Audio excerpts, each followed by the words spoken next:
بسم اللہ الرحمن الرحیم۔ شروع اللہ کے نام سے جو بڑا مہربان نہایت رحم کرنے والا ہے۔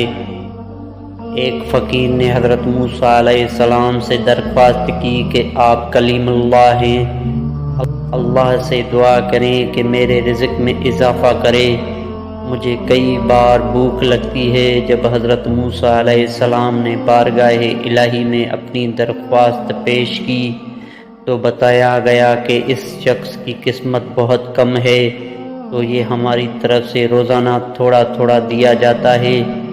آخر تک حاصل کرنے کے لیے جب اس شخص کو اس کا علم ہوا تو اس نے درخواست کی کہ آپ اللہ تعالیٰ سے دعا کریں کہ وہ مجھے میرے نصیب کا سارا رزق ایک بار عطا فرمائے۔ اللہ تعالیٰ نے حضرت موسیٰ علیہ السلام کی دعا قبول فرمائی اور اس فقیر کو ساری عمر کا رزق ایک دم مل گیا۔ اس شخص نے فوراً لنگر کھانا کھولا اور اعلان کیا، جن کے پاس کھانا نہیں ہے وہ ہمارے لنگر کھانے سے پیٹ بھر کر کھا سکتے ہیں۔ حضرت موسیٰ علیہ السلام کو ان کے اس عمل پر تعجب ہوا۔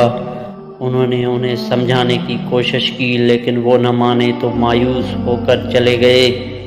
دوسری بار 1 مہینے کے بعد اور تیسری بار 6 ماہ کے بعد گزرے تو آپ نے دیکھا کہ لوگوں کو لنگر کھانے سے ہمیشہ کی طرح کھانا کھاتے ہوئے ان کا خیال تھا کہ اس فقیر کے دل کی بدولت 1 ماہ میں سارا رزق ختم ہو جائے گا، لیکن لنگر کھانا ابھی تک جاری تھا۔ آپ نے اللہ سے پوچھا کہ اے اللہ، یہ کیا قصہ ہے؟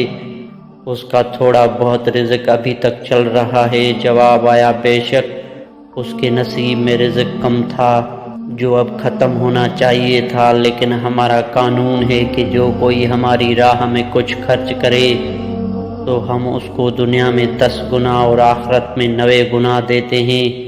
یہ شخص بھی اس قانون کے دائرے سے باہر نہیں۔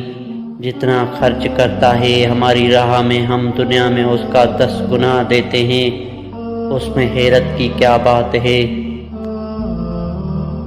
دوستو، ویڈیو اچھی لگے تو لائک شیئر ضرور کر دیجیے گا۔ اللہ حافظ۔